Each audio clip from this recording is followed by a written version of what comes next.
YCP అధినేత జగన్మోహన్ రెడ్డి పిలుపు మేరకు ఆదోని మాజీ శాసనసభ్యులు వై సాయి ప్రసాద్ రెడ్డి ఆదేశాలతో ఆదోని నియోజకవర్గం వైఎస్ఆర్సీపీ నాయకులు, కార్యకర్తలు, మాజీ MLA YCP Adoni in-charge Y Sai Prasad Reddy ఇంటి వద్ద నుండి సబ్ కలెక్టర్ కార్యాలయం వరకు భారీ ర్యాలీగా వెళ్లి డిప్యూటీ తహసీల్దార్ వినతి పత్రాన్ని సమర్పించారు.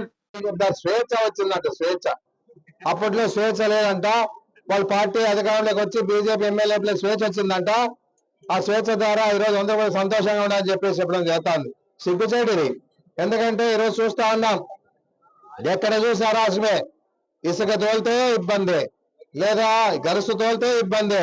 ఏ రకంగా చూసా ఎన్ని రకాలుగా తోటి చేస్తా ఉంది ఆదోళన అంటే ఇసుక మాఫియా, గరుసు మాఫియా, కోడిగుడ్ల మాఫియా, బియ్యం మాఫియా, అంతే. క్రికెట్ బెట్టింగ్ లో, ప్యాకాట క్లబ్లో ఏ రకంగా కూడా ఏదన్నా కూడా ఎమ్మెల్యే లెటర్ ద్వారా కూడా మా మద్యం మాఫియా, ఏ రకంగా చూసినా ఈరోజు ఇన్ని మాఫియాలు జరుగుతా ఉన్నాయి ఈ ఆదోళనలోనే. ఇదే కాకుండా రియల్ ఎస్టేట్ లో డబ్బులు ఇవ్వాలా, ఎన్ఏ చేస్తే డబ్బులు ఇవ్వాలా, రిజిస్టర్ ఆఫీస్ లో డబ్బులు ఇవ్వాలా, బ్రాండ్ షాపులు డబ్బులు ఇవ్వాలా, కాంట్రాక్టులు దుడ్లు ఇవ్వాలా.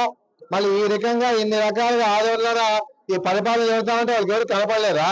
ఎప్పుడైనా ఎక్కడైనా నేను ఎమ్మెల్యేగా ఉన్నంత వరకు ఎక్కడైనా దోపిడీ విధానం చేసా రుజువు చేస్తే నేను రాజకీయాలకే దూరంగా ఉంటాను. ఎందుకంటే అనవసరంగా